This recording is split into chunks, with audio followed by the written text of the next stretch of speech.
Good afternoon, batch 133. Good afternoon, Sister James. My name is Kidel Douglas, and I will be educating you on esophageal varices. Now, this is a condition whereby it often affects individuals that have serious liver diseases, for example, cirrhosis, hepatitis infection, and alcohol liver diseases. So, esophageal varices are abnormal enlarged veins that are found in the tubes that connects the throat and the stomach, right? And it can delay normal blood flow by causing clots or scar tissues in the liver. So some causes would be portal hypertension, and portal hypertension is basically elevated pressure in your portal venous system. Cirrhosis is also another cause of esophageal varices, and cirrhosis can be described as a disease in which the liver becomes severely scarred. In order to avoid these blockages, they have to stop their actual function and compensate by trying to pass through. And that can cause rupture of the blood vessels, which can lead to a life-threatening bleeding of an individual. So I will be enlightening you on this condition that is very interesting. So a few risk factors of esophageal varices are continued alcohol use, large varices, and high portal vein pressure.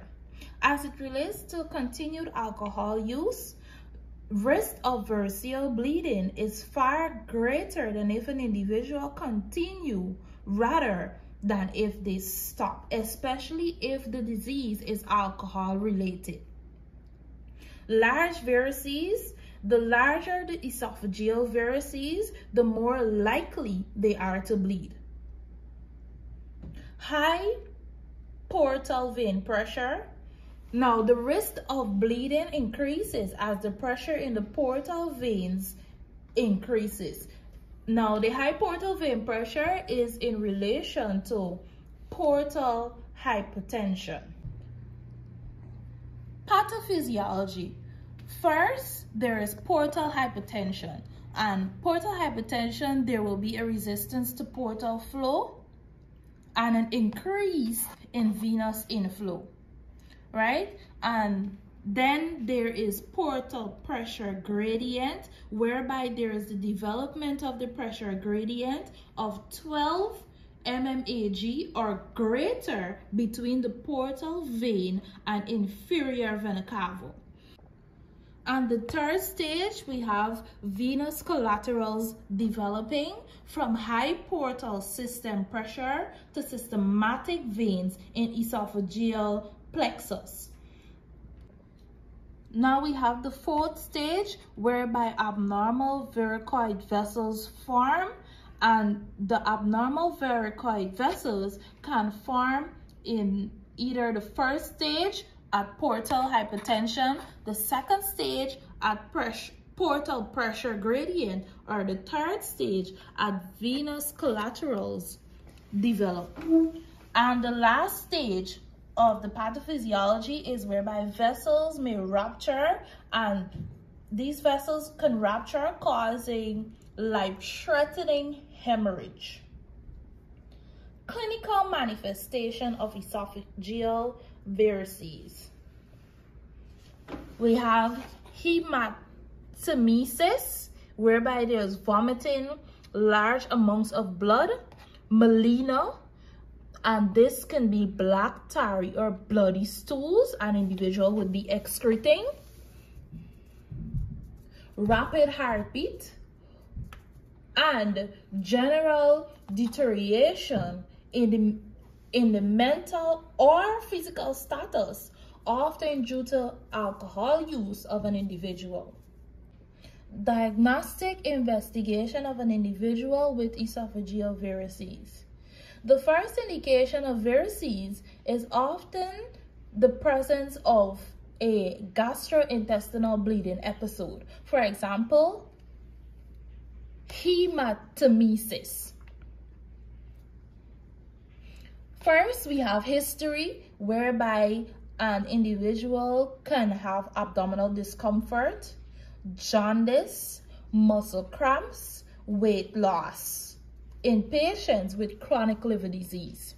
Then we have physical exam, whereby there is a testicular atrophy done, a venous humps, anal varices, or blood on rectal exam. Endoscopic exam, also known as upper gastrointestinal endoscopy, and it is a preferred screening method used for individuals with esophageal varices, whereby an endoscope, that is thin, flexible tube with light and a tiny camber on the tip. It is usually inserted down the mouth and into the esophagus, stomach, and the beginning of the small intestine, the duodenum. The camera sends images of the inside of the esophagus to a monitor, and it is then looked at by a physician to detect enlarged veins. In addition, an MRI is also done. MRI meaning magnetic resonance imaging, thrombocytopenia, and that is the most sensitive and specific lab parameter that correlates with portal hypertension and large esophageal varices. And lastly, hypernatremia, most often due to unreplaced water that is lost from the gastrointestinal tract, in this case, vomiting. Continuing on esophageal varices, management for a patient with esophageal varices. Firstly, under physiological needs, you'll want to assist the patient as a nurse with great oxygenation by putting the patient in a semi or high forward position in order to enhance the expulsion of hematemesis and prevent aspiration. Sometimes the airway can be open and kept patent through appropriate positioning. Nutrition. Educate the patient about a slow introduction of food as tolerated, and you want to start them with ice chips or ginger products, dry food like crackers, and this is to help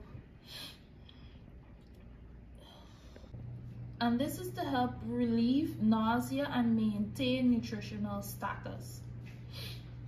In addition to nutrition, you'd want to encourage and provide frequent oral care as needed for the patient in order to help decrease the unpleasant taste and odors in the mouth from the frequent vomiting.